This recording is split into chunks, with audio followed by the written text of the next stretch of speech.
दोस्तों, कैसे हैं आप लोग। मेरे YouTube channel English in Gurukul में आपका एक बार फिर से स्वागत है। तो कल हम लोगों ने इम्परेटिव सेंटेंस के बारे में समझा, उसके बारे में जाना, उसका एग्जाम्पल हम लोग 6-7 तो किए और उसमें से मैंने एक क्वेश्चन भी दिया था आप लोगों के लिए, जो कि कई लोगों ने कमेंट बॉक्स में उसका उत्तर दिया है, कुछ लोगों ने नहीं दिया है। तो मैं चाहूँगा कि आप सभी लोग उसका उत्तर दें, चाहे गलत ही दें चाहे सही ही दें, लेकिन कमेंट बॉक्स में उसका उत्तर लिखें। तो आज हम लोगों को पढ़ना है ऑप्टेटिव सेंटेंस। ऑप्टेटिव सेंटेंस क्या होता है इसके बारे में हम लोग जान लें। उससे पहले हम लोगों को क्या जानना है कि ऑप्टेटिव सेंटेंस को हिंदी में कहते हैं इच्छा सूचक वाक्य। इच्छा सूचक वाक्य इसे क्यों कहते हैं? क्योंकि इच्छा सूचक वाक्य इसलिए कहते हैं, अपनी इच्छा जो होती है, जो भी कहने की इच्छा होती है वो हम बोल देते हैं किसी को, तो वो होता है इच्छा अनुसार। ठीक है, और बाकी सब सेंटेंस से ये थोड़ा अलग रहता है।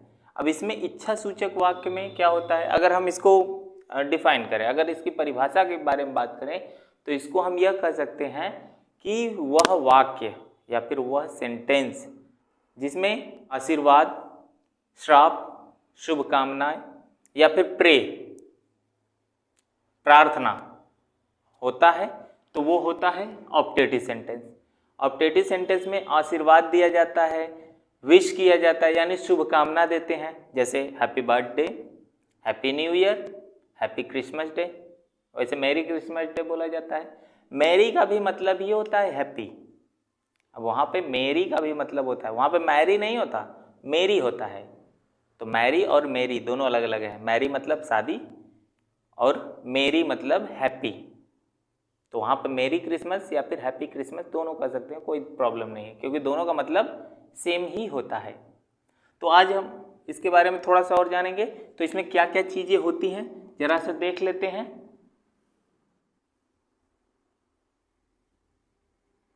विश, ब्लेसिंग्स, कर्ज,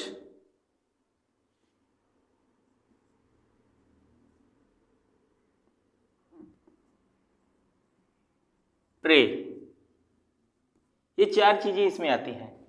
अगर किसी को विश करना है तो हम हमेशा उसको किसमें करते हैं, किस सेंटेंस में? विश, ऑप्टेटिव सेंटेंस में। और अगर किसी को ब्लेसिंग्स देना है, आशीर्वाद देना है, तो वो भी हम ऑप्टेटिव सेंटेंस में ही देते हैं। किसी को कर्ज देना है, कर्ज मतलब श्राप। श्राप का मतलब ये होता है, ये नहीं कि हमेशा नर्क में भेज देते हैं, गो टू हेल। केवल यही सेंटेंस अधिकतर यूज होता है, तो इसलिए अधिकांश लोगों को लगता है कि ये सेंटेंस जो होता है यही केवल क्या है, कर्ज का सेंटेंस है।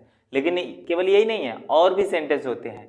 यानी कि वह सभी सेंटेंस हो जाएंगे कर्ज वाले में जो कि दूसरे के बारे में बुरा बोला जाए। जिस सेंटेंस से दूसरे के बारे में बुरा बोला जाता है, जिस ऑप्टेटिव सेंटेंस से, वो क्या होता है, कर्ज का ही सेंस देता है। प्रे, प्रे हमेशा किससे करते हैं? हम गॉड से करते हैं। तो गॉड से अगर किसी भी ऑप्टेटिव सेंटेंस में प्रे का सेंस आ रहा है, तो इसका मतलब है कि उस सेंटेंस में गॉड होगा। गॉड होगा तो वो प्रे है, ये फिक्स है, क्योंकि प्रे हम गॉड से ही करते हैं। ठीक है, ये तो हम देख लेते हैं इसके सेंटेंस, एक एक सेंटेंस देख लेते हैं कि कैसा सेंटेंस रहता है। और हाँ, सेंटेंस में देखें, जैसा मैंने बताया कि ऑप्टेटिव सेंटेंस में से ही स्टार्ट होता है, हमेशा में से स्टार्ट होता है और एक्सक्लेमेशन मार्क पे ख़त्म होता है। मैंने इसके शुरू में ही बताया। ठीक है, तो वैसे ही अगर विश की बात करें, may I wish you a happy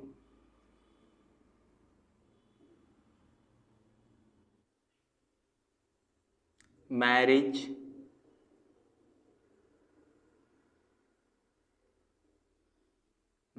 life. May I wish you a happy marriage life. तो जब किसी की शादी होती है तो यहाँ पे विश किया जाता है कि आपकी शादीशुदा जो जीवन है हैप्पी हो।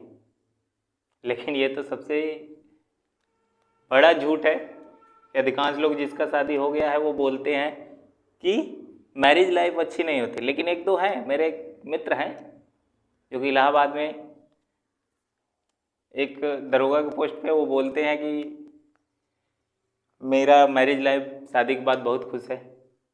तो वो अलग हैं, लेकिन बाकी लोग कहते हैं कि मैरिज लाइफ सही नहीं होती है, बड़ा दुख भरा होता है। यहाँ पर हमको वो मैरिज लाइफ से कुछ लेना देना नहीं है, बस यहाँ पर हमको देखना है कि मे से स्टार्ट हुआ है और एक्सक्लेमेशन मार्क पे ख़त्म हुआ है। तो ये हमारा ऑप्टेटिव सेंटेंस हुआ, और ऑप्टेटिव सेंटेंस में ये विश वाला हुआ कि नहीं हुआ, तो यहाँ पर कैसे पता करेंगे? May I wish you a happy marriage life. तो यहाँ पर वो विश कर रहा है, यानी शुभकामना दे रहा है कि आपका जो मैरिज लाइफ हो हैप्पी हो। तो ये शुभकामना ही है, आशीर्वाद तो ये है नहीं। ठीक, अगर हम अगले की बात करें, ब्लेसिंग्स की, सबसे ज़्यादा दिया जाने वाला आशीर्वाद क्या होता है? May you live long, live long ना। तो इसका मतलब होता है तुम्हारी उम्र लंबी हो ना, गांव में कहते हैं जुग जुग जिया, तो यही है वो जुग जुग जिया। तो यहाँ पर इसका मतलब है तुम्हारी उम्र लंबी हो। तो लंबी हो तो वो तो ब्लेसिंग ही होता है ना, आशीर्वाद ही तो दिया जाता है, बड़े लोग छोटे लोगों को देते हैं। ठीक है, तो यहाँ पर ये क्या हो गया? ब्लेसिंग्स। कर्ज की बात करें तो कर्ज भी मे से ही स्टार्ट होता है। तो may you go to help, जो कि सेंटेंस में मैंने पहले भी बताया था पिछले वीडियो में कि ये वाला सेंटेंस यूज होता है, बहुत ज़्यादा यूज होता है, फिल्मों में भी यूज होता है, धारावाहिक में भी यूज होता है बहुत ज़्यादा। और इसका मतलब क्या होता है? तुम भाड़ में जाओ, हिंदी में कहते हैं। हेल मतलब भाड़ कहते हैं, लेकिन भाड़ मतलब वही नर्क होता है। तुम नर्क में जाओ, तो किसी के बारे में बुरा बोल रहे हैं, तो बुरा जब भी किसी के बारे में बोलते हैं तो वो कर्ज ही होता है और कुछ नहीं। कर्ज के अलावा जब भी किसी के बारे में बुरा बोलते हैं तो वो किसी के श्राप ही देते हैं किसी को। और ये जब दो लोगों में झगड़ा हो, खास तौर से दो औरतों में अगर झगड़ा हो, तो देखो सबसे ज़्यादा ऑप्टेटिव सेंटेंस का यूज होता है वहाँ पर, और उसमें से सबसे ज़्यादा यही सबसे ज़्यादा क्या, यही यूज ही होता है कर्ज। एक कर्ज उधर से आएगा, श्राप इधर से दिया जाएगा, 4 श्राप इधर से दिया जाएगा, तो इधर से उधर से लड़ाई चलती रहती है और कई लोग उसका लुत्फ भी उठाते हैं, बहुत दर्शक लगे रहते हैं। ठीक है, तो आगे प्रे पे देखते हैं। प्रे का मतलब होता है, एक तो प्रे का मतलब शिकार भी होता है, और ये प्रे का मतलब प्रार्थना होता है। ठीक है, तो यहाँ पे शिकार नहीं है, यहाँ पे प्रार्थना है। तो प्रार्थना की बात करें तो प्रार्थना करने के लिए हम हमेशा किससे प्रार्थना करते हैं? जब स्कूल जाते हैं तो प्रेयर कराया जाता है, तो यही प्रे से ही बना है, प्रेयर। ठीक, तो प्रार्थना कराया जाता है, वहाँ पर प्रार्थना गॉड से करते हैं। तो जब भी किसी ऑप्टेटिव सेंटेंस में कोई गॉड आ जाए, गॉड, तो वहाँ पर वो हो जाता है ऑप्टेटिव सेंटेंस में प्रे का सेंटेंस। तो यहाँ पर हम क्या करेंगे? May God help you, may God help you. या फिर एक और सेंटेंस इसमें यूज होता है, may God bless you, bless you, may God bless you, ऐसा बोला जाता है, may God bless you my child. अगर देखा जाए तो यहाँ पर ये ब्लेसिंग का भी सेंस दे देता है, लेकिन जब गॉड आया है तो इसके वजह से हम क्या रखेंगे? प्रे में रखेंगे। और इसका मतलब क्या है? भगवान तुम्हारा भला करे, भला मतलब वही हेल्प। ठीक है, तो यहाँ पर ये हो गया ऑप्टेटिव सेंटेंस। ऑप्टेटिव सेंटेंस की इतनी बातें समझ में आ गई। अब मैं कुछ सेंटेंस लिखता हूँ और उसको बताना है कि वो किस में है। तो यहाँ पे देखते हैं सेंटेंस, 3 सेंटेंस मैंने दिया है, इन 3 सेंटेंस में कौन कौन सा सेंस निकलता है, ये सब ऑप्टेटिव सेंटेंस है। पहली बात यहाँ पे देखो, ये हैप्पी बर्थडे लिखा है, इसमें मे का यूज नहीं हुआ है, फिर भी ये ऑप्टेटिव सेंटेंस है, क्योंकि अगर हम नीचे से नीचे चलते हैं तो हैप्पी बर्थडे दिया गया है। हैप्पी बर्थडे कब बोलते हैं? जब किसी का हैप्पी बर्थडे होता है तो हैप्पी बर्थडे बोल के उसे क्या करते हैं, विश ही तो करते हैं, उसको शुभकामना ही तो देते हैं। तो यहाँ पे क्या हो गया, ये हैप्पी बर्थडे की बात की जाए तो ये विश किया जा रहा है, ठीक है, ये विश किया जा रहा है। और यहाँ पर बातें करें तो मे ही सक्सीड इन हिज लाइफ, वह अपने जीवन में सफल हो जाए, वह अपने जीवन में सफल हो जाए। तो सफल हो जाए ये क्या है, हम किसी को ऐसा कब कहते हैं, जब उसको आशीर्वाद देते हैं कि विश करते हैं कि श्राप देते हैं। किसी का आंसर श्राप है, तो श्राप ये कैसे होगा, श्राप तो हो नहीं सकता, क्योंकि सफल होने की बात हो रही है ना, सक्सेस होने की बात कही जा रही है अपने जीवन में, तो कर्ज तो हो नहीं सकता। या तो विश होगा या तो ब्लेस होगा।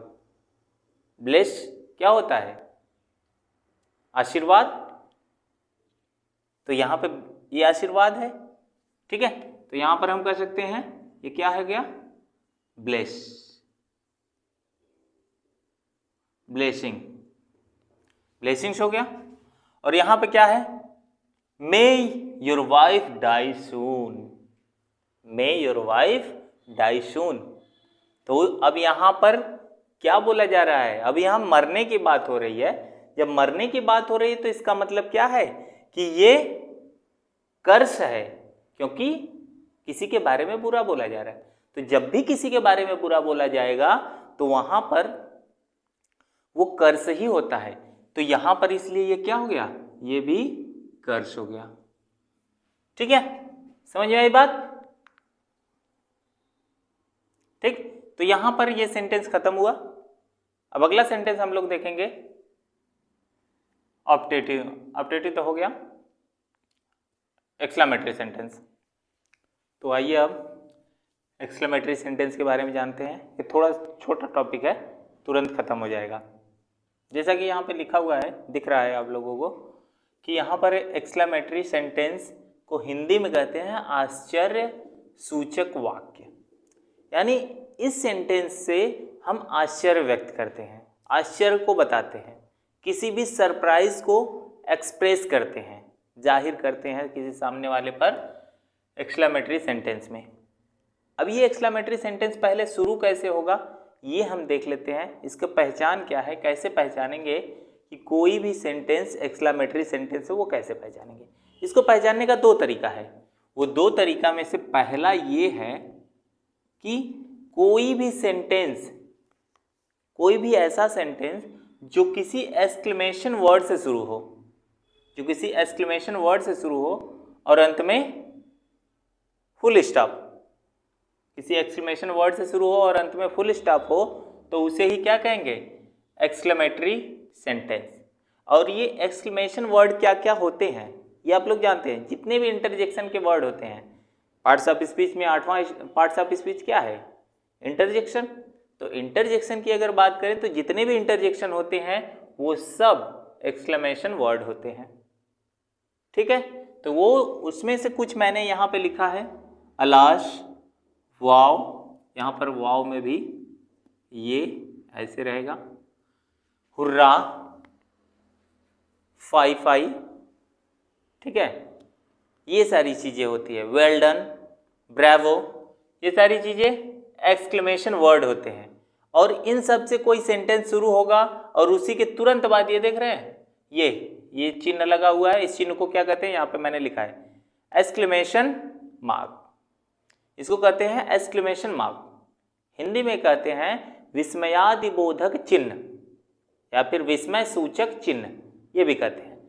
और दूसरे पॉइंट की हम बात करें, दूसरा पॉइंट जो है वो व्हाट या हाउ से चालू होगा, या तो व्हाट से चालू होगा या तो हाउ से चालू होगा, और अंत में एक्सक्लेमेशन मार्क लगा होगा। यहाँ पे देखेंगे जब एक्सक्लेमेशन वर्ड से शुरू हो रहा है तो अंत में फुल स्टॉप लग रहा है, लेकिन जब व्हाट या हाउ से शुरू हो रहा है तो वो क्या होगा, अंत में एक्सक्लेमेशन मार्क आएगा, ठीक है। तो यहाँ पर इसको पहचानने में कोई दिक्कत नहीं है। अब इसमें जो है व्हाट या हाउ से हम किसी भी प्रकार का आश्चर्य व्यक्त कर सकते हैं, लेकिन जो ऊपर वाला दिया गया है अलाश, वाव, हुर्रा, ये सब वर्ड का प्रयोग करके हम किसी फिक्स का ही एक्सप्रेस कर सकते हैं। आश्चर्य, किसी भी प्रकार का आश्चर्य व्यक्त नहीं कर सकते। अगर अलाश से शुरू हुआ है तो ये दुख से ही होगा। मैं अभी लिख देता हूं कौन सा दुख वाला एक्सक्लेमेशन वर्ड है, कौन सा खुशी वाला एक्सक्लेमेशन वर्ड है, कौन सा शाबाशी वाला है, ये सारी चीज़ें मैं बता देता हूं। अभी फिलहाल में अगर ये स्क्रीनशॉट लेना है तो ले लीजिए।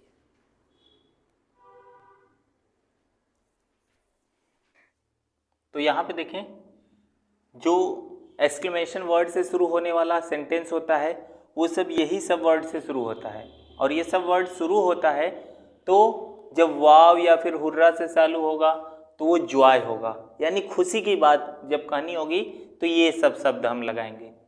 ठीक है। और सारो, सारो मतलब होता है दुख, और सारो से ही बना है सॉरी। सॉरी मतलब भी होता है दुखी।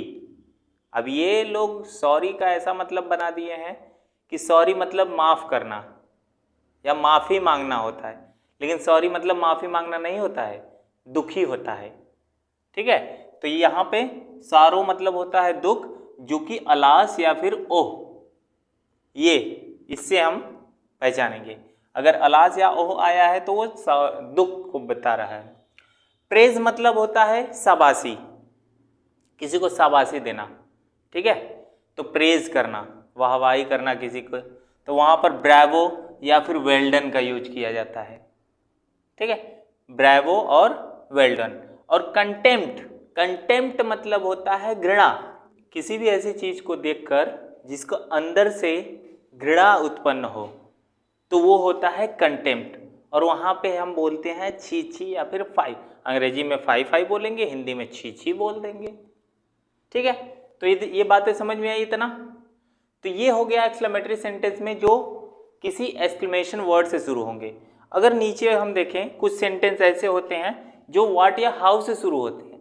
जब व्हाट या हाउ से शुरू होंगे तो वो इनमें से नहीं आएगा, वो तो सेंस के अनुसार वो आश्चर्य ही होगा। कोई बहुत अच्छा वाला आश्चर्य हो सकता है, कोई बहुत बुरा वाला आश्चर्य हो सकता है। जैसे कि हाउ से अगर हम बात करें, how lovely, how lovely the flower is, how lovely the flower is. तो अब यहाँ पे क्या हो गया, हाउ से स्टार्ट हुआ है और एक्सक्लेमेशन वर्ड, एक्सक्लेमेशन मार्क पे खत्म हुआ है। तो ये क्या हो गया, ये भी एक एक्सक्लेमेटरी सेंटेंस है। लेकिन अगर देखा जाए तो ये क्वेश्चन वर्ड भी है। मैंने इंट्रोगेटिव सेंटेंस में बताया था कि क्वेश्चन वर्ड अगर आ गया तो वो इंट्रोगेटिव हो जाएगा। नहीं, ऐसा मैंने नहीं बताया था। मैंने बताया था कि कोई क्वेश्चन वर्ड भी आना चाहिए और अंत में क्वेश्चन मार्क भी आना चाहिए, तभी वो इंट्रोगेटिव सेंटेंस होगा, नहीं तो वो इंट्रोगेटिव सेंटेंस नहीं होगा। तो यहाँ पर ये क्वेश्चन वर्ड है हाउ और लास्ट में आया है एक्सक्लेमेशन मार्क, तो ये क्या हो गया, एक्सक्लेमेटरी सेंटेंस। और एक सेंटेंस आता है जो कि व्हाट से चालू होता है, वो भी देख लेते हैं। What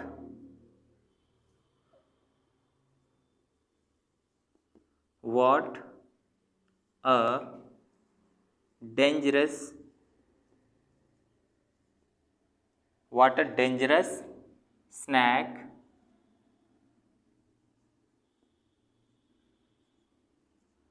what a dangerous snack.